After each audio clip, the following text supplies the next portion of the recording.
Children understand more than we think they do, not because someone explains it to them, but because they feel it. They feel the shift in a room before a word is spoken. They feel tension before they understand conflict. They feel distance before they understand disconnection. They feel fear before they know what is unsafe. And when no one explains what is happening, children do what they have always done.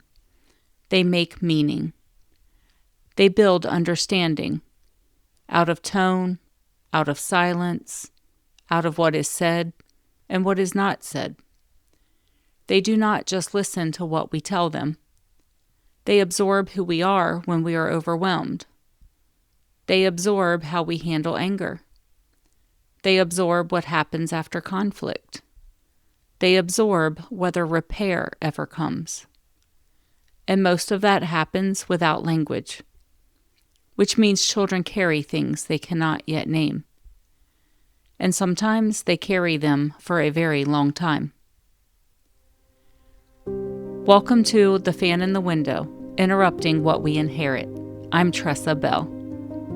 This podcast is about trauma, nervous systems, generational patterns, and the complicated, imperfect work of healing. I talk about family systems, caregiving, and what it means to tell the truth about the stories that shaped us. It's about what gets passed down and what we can choose to interrupt. Today's episode is called What Children Carry. In the last episode, I talked about how chaos can feel normal when it's what you grew up around. Today, I want to talk about the other side of that. What children absorb when chaos is the environment they grow up inside. Because children are always carrying more than we realize. Before I go further, I want to say something clearly. This podcast is not therapy. It's not medical advice. It's not psychological treatment. I am not your therapist. Some episodes include themes related to trauma, family instability, and emotional harm. Please listen at your own pace. If anything in this episode brings up strong feelings or memories, please take care of yourself and reach out for support. In the U.S., you can call or text 988 to reach the Suicide and Crisis Lifeline. If you're outside the U.S., you can find international hotlines at findahelpline.com. You don't have to navigate this alone. This space is about awareness, not diagnosis. Children do not need full explanations to be affected by what is happening around them. They do not need context. They do not need adult language. They do not need the full story. They just need to be in the room. They feel tone.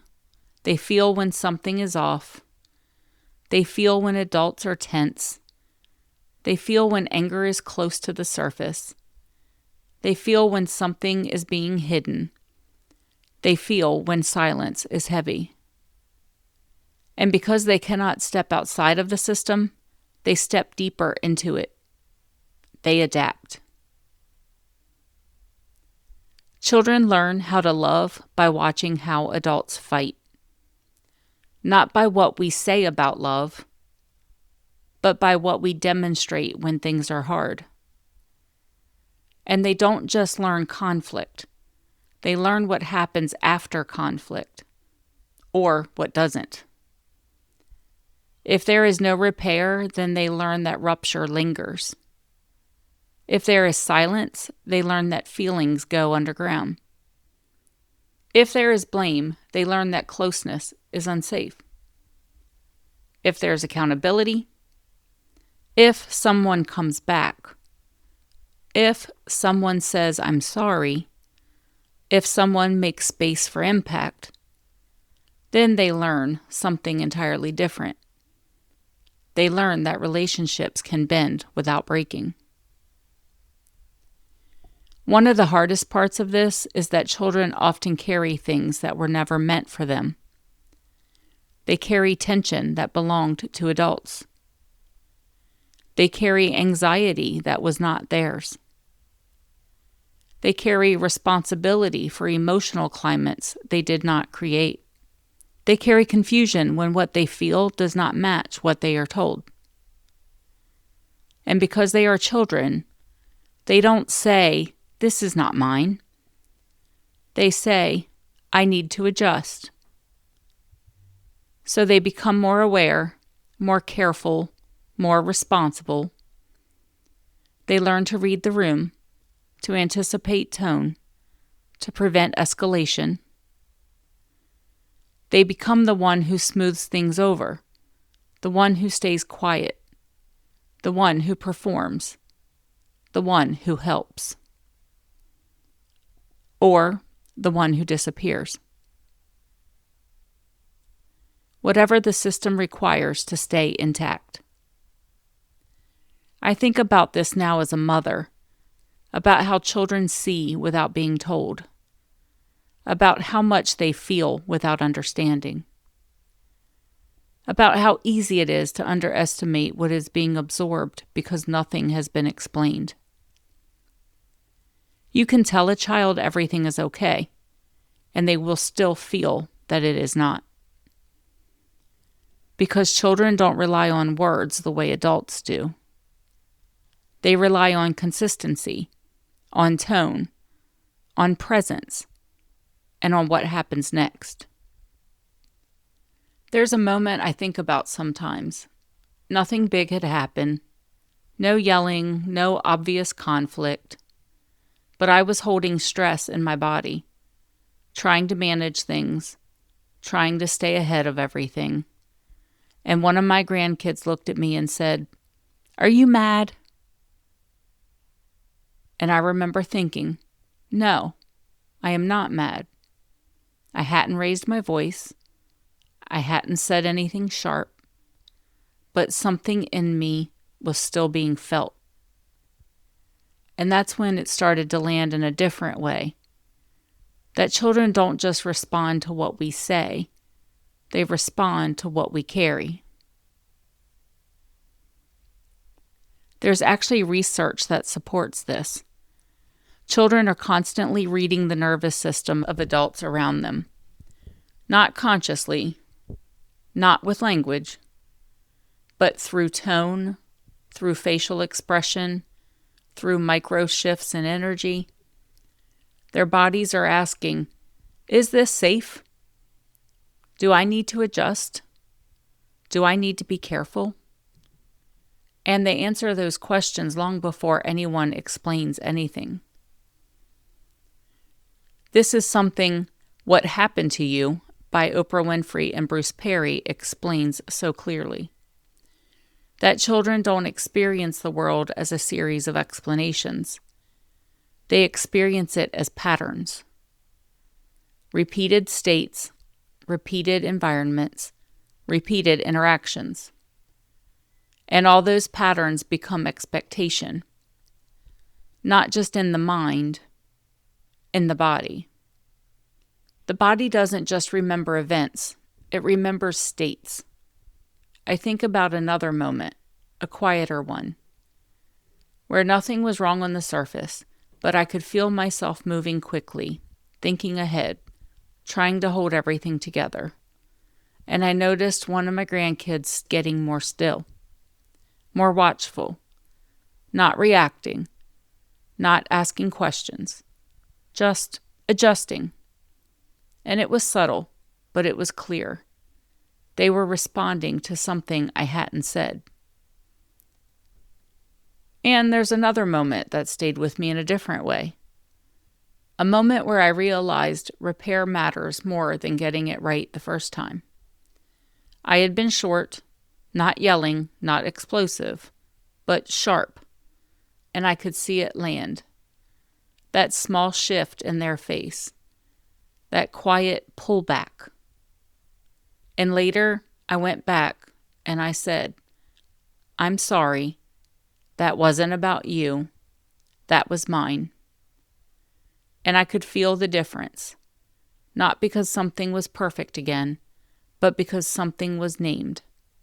Something was repaired. And that moment felt just as powerful as the moment of rupture. And I think that's something we don't talk about enough. We think the damage is in the mistake, but the healing is in what happens after. This is where a lot of us have to face something difficult. That even when we're doing our best, our children can still feel us. They feel our stress. They feel our urgency, our anxiety, our overwhelm. And that doesn't make us bad parents. It makes us human. But what it does mean is that what is not named does not disappear. It gets carried. And this is why repair matters so much. Not perfection, repair. Because children don't need perfect parents. They need parents who come back, who notice, who name, who take responsibility, who say, "That wasn't your fault. That didn't belong to you. I'm here now." There's a difference between passing something down and interrupting it. Passing it down is unconscious. Interrupting it requires awareness. And awareness often starts right here, with noticing. Before we move into grounding, I want to invite you into a reflection. Not to overwhelm yourself, just to notice. What did you carry as a child that no one ever explained to you? What did you learn from tone, from silence, from what wasn't said? Was it tension, responsibility, silence, fear, the need to be good, the need to be easy, the need to not make things worse? And what did you become because of it? More responsible? More careful? More quiet? More aware? And if you were a parent, what might your children be carrying that has never been named? Not because you intended it, because it's part of being human. This is not about blame. It's about awareness. Because awareness is what allows something to change. And if there is something I want you to carry with you this week, it is this. Children don't just listen to what we say. They feel what we carry. And when we begin to notice what has been carried without words, we create the possibility to name it, to soften it, and to interrupt it. Before we close, if this feels supportive, I want to take just a moment to ground. Nothing complicated, just a pause. Because this can be a hard thing to sit with as a parent or as someone reflecting on your own childhood. So if you're able, just slow down with me for a moment. If you're driving, keep your eyes open, but if it is safe to do so, you may want to close your eyes. Notice where you are right now. Notice the surface beneath you, the chair holding you, or your feet on the floor. Just let yourself feel supported. Take one slow breath in and let it out gently, not forcing anything, not trying to change anything, just breathing.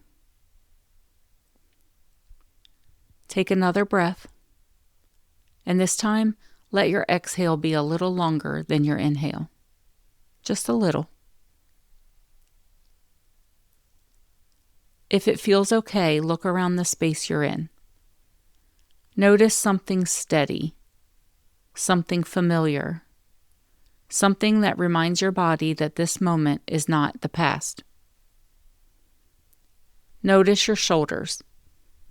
If they feel tight, let them soften a little. Notice your jaw.